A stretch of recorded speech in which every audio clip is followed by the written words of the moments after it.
As someone who didn't grow up with that much money, I worked in accounting and finance for a third of my life. And through a few good decisions, I've been able to become a millionaire in my early 30s. And here are some tips that I would give to people who are looking to build their net worth quickly. Financial freedom is a phrase that gets thrown around really loosely. And a lot of people think that they need to take really obscure risks, like look for the next Solana, Bitcoin, or gamble on the next meme stock that they found on Reddit. But the reality is that wealth really is just built on a few simple levers. So in this video, I'm going to break down the 7 strategies that I have personally used to grow my net worth fast and what I would recommend for you in 2026 in order of priority. This is all stuff that has worked for me personally. Let's get into it. The first thing I want to talk about is maximizing tax advantaged accounts. So you guys know that I am a CPA and I always think about tax first because tax is huge. I have clients that live in California and New York. For high earners, it's easily a third or more of their income. Maxing your tax advantaged accounts can actually save you a lot of money in the long term, and it also defers any tax consequences that you make on your investments, all the money that you've made on your stock portfolio. So making decisions based on tax as a priority is actually what a lot of wealthy people do. Even if you don't live in California or New York, tax is still going to be a substantial part of your income. So the tax accounts that are available to you include your Roth or your traditional IRA, your employer-sponsored 401k, and if you're self-employed, you may even have a solo 401k or a SEP IRA. Now you can actually build up quite a bit of wealth for yourself in these accounts, especially if you stay invested in the stock market over time. Rich people, they do not skip this. They all have these accounts as well. Your employer may also give you a 401k and match your contributions. So if they match 3 to 4% of what you contribute, that's free money for you. Now, I know it's not a perfect world. Sometimes with these employer-sponsored 401ks, you're somewhat limited to what the plan chooses as a part of their investments. If you're a really, really good investor, you definitely won't like this. Regardless, it's still free money and you can still invest separately on top of what you contribute to your 401k.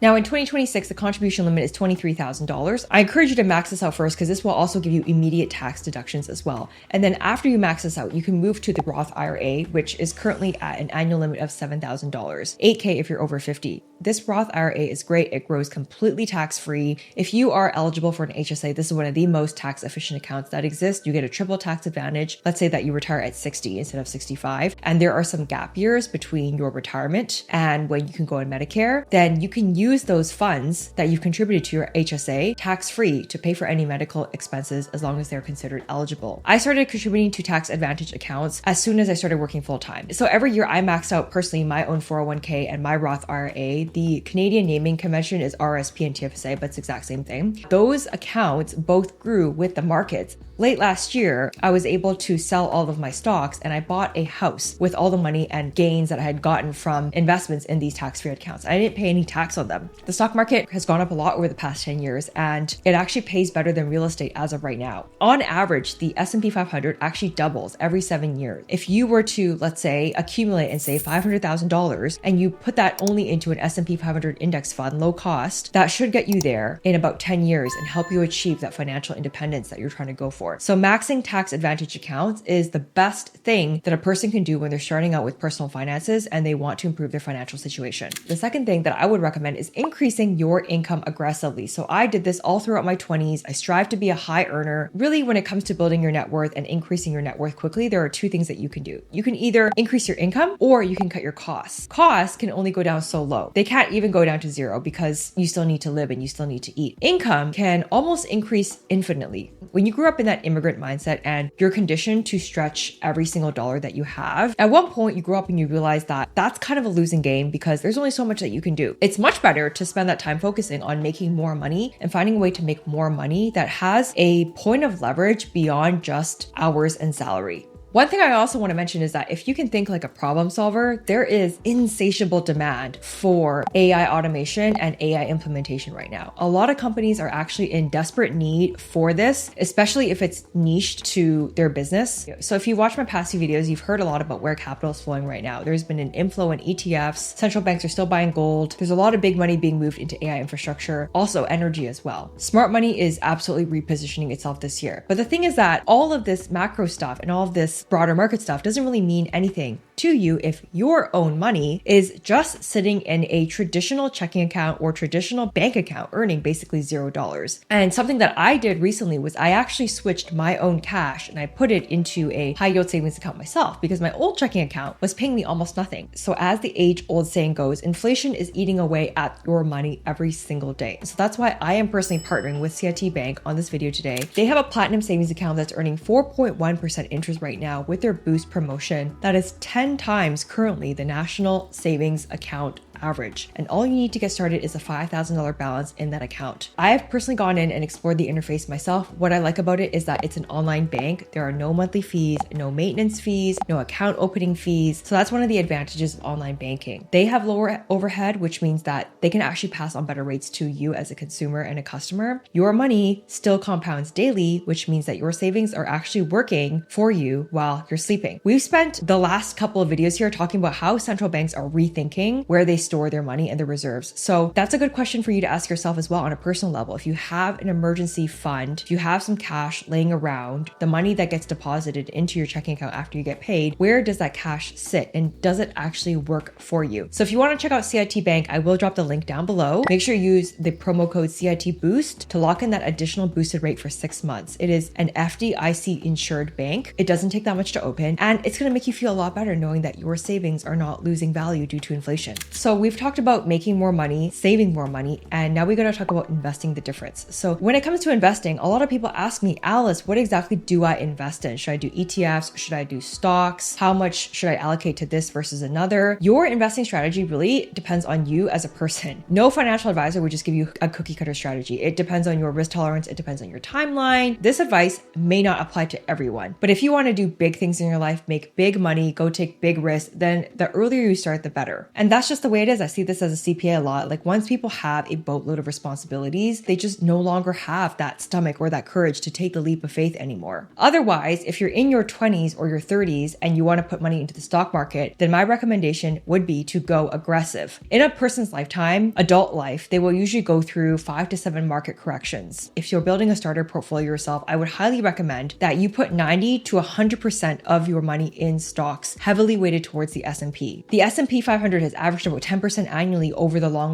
term. And so the younger you are, the more that volatility is actually your friend because you are buying more shares when prices are low. Once you're in your 40s, assuming that you had invested when you're in your 20s and your 30s and you have a sizable portfolio, you can then shift to 70 to 80% stocks and maybe 20 to 30% bonds. You would still have time for growth. By this point, you're also starting to think about retirement and protection as well. So the S&P 500 could still be your core holding, but bonds help you provide that stability and that risk mitigation when the stock market drops. And then if you're in your 50s or considering approaching retirement, you can even move this down to 50% stocks and the rest bonds. This is when we're really trying to just preserve the capital that we've built in the stock market over all these years. And you may not necessarily be able to afford a 40% market crash right before retirement because you won't have that much time to recover. In my own stock portfolio, most of what I buy are individual stocks, and my risk tolerance, personally speaking for myself, is on the fairly high side. I do know I have a lot of time ahead of me. I also know that the market recovers, and I also know that sometimes stocks go down before they go up, and that's just the way the stock market works. Either way, the key is to know yourself and to match your risk to your own timeline. And the earlier you can start investing, the better. I would also highly recommend just tracking your numbers as well. Track your budget, track your net worth, use a tool so that you always know what your number is. And it becomes a bit of an obsession to see how fast you can grow it. You don't have to obsess over every single dollar. You don't have to obsess every single day. They've done all of these studies where people like that are usually far more likely to achieve what they want.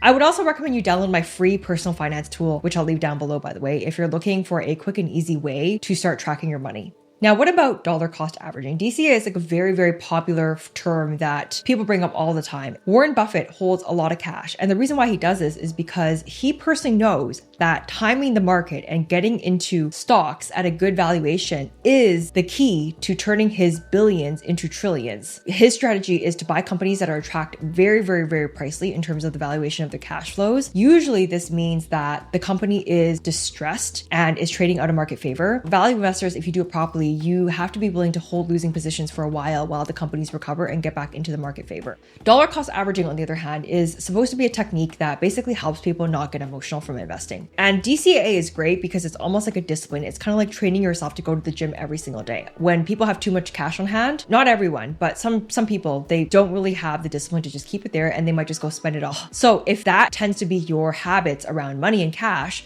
then DCA would be a good strategy. You invest a fixed amount at set intervals, regardless of how the market is currently doing. So it's like 500 every 2 weeks, 1,000 every month, whatever you can afford consistently. Dollar for dollar, when the market's doing really well, the amount that you set, let's say it's $1,000 every month, that buys fewer shares. But when the market crashes like it is right now, that same amount would buy you more shares. Right now, like a lot of the Mag 7 stocks have crashed 20% year to date. And so if you were DCAing, it would be a great time now for you to pick up some of these Mag 7 stocks, which I personally think is a good idea. And if you DCA over time very consistently, you end up with a lower average cost per share than actually if you were to time the market a lot of the times for most people. So that's generally recommended for people who don't have time or don't necessarily want to chase news headlines every single day or follow the markets obsessively. Did you guys hear about that huge trade that was made 15 minutes before Donald Trump made a recent announcement about the war? And that trade, which was like anonymous, they ended up making like a couple $100 million off of that one trade because they knew what Trump was going to say in his morning update. So since you and I don't have access to that sort of information, for us, that's when DCA would make more sense. So most of the money that I actually made in the stock market was during the 2020 pandemic, when I personally bought when everyone else was panic selling. And I literally doubled my investments in under 1 year. But when I bought all these stocks, I actually did it over a couple of days because at the time I wasn't 100% sure about what the bottom was going to be or whether things were going to go up more. So if you have experience managing your own stocks and your own portfolio and you're decently good with money, you can actually just choose to DCA on certain stocks that you think might be more volatile. If your strategy is to buy ETFs, in my opinion, you don't really need to time the market. The whole point of ETFs is that they were designed so that individual investors don't need to value stocks themselves. They don't have to worry about timing.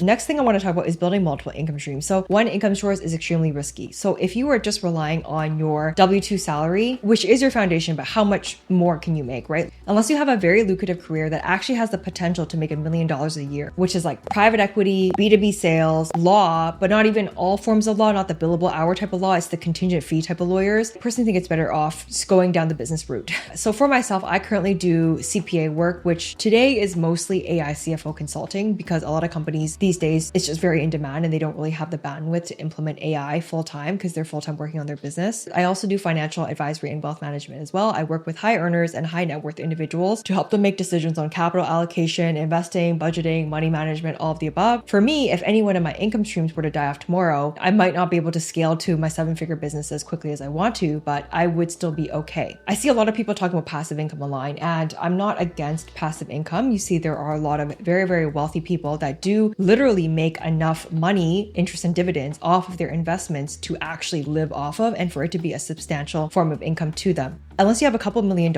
in real estate and in stocks, which a lot of people in this world do, then passive income is probably something that you're gonna have to work towards. Last point I wanna make, when we're talking about building wealth really, really quickly, what we're really talking about is compressing 30 years of wealth building into 10 or 15 years if possible through intensity. But that still requires a lot of discipline and patience because wealth is rarely ever an overnight event unless you're a founder. Even for founders who've exited, those founders have had to grind for years and years before their exit. Founders and entrepreneurs are always glamorized and respected after their big win. But if they even get to the other side for so many years, they have to go through so many things. It's definitely not for everyone. As always, staying disciplined, living below your means, keeping a gap between what you earn and what you spend, that's pretty much the only way to build wealth. And then trying to resist that lifestyle inflation, which can be so tempting to just upgrade everything once you start making more money. Like we just have this natural desire to like want a bigger house, want a bigger car, want nicer clothes, want all of these things. You can always think about more reasons to spend money. But wealth building requires you to stay consistent through all of these things, through the raises, through the stock market crashes. If the S&P 500 drops 20, 30, even 40%, you have to just stay patient with it. Don't pull your money out. Don't panic sell. People who get rich in short amounts of time are usually the ones who stay pretty consistent with their habits over time. If you liked this video today, thumbs up. Let me know down in the comments what you thought about it, and I will see you guys in the next video. Until next time.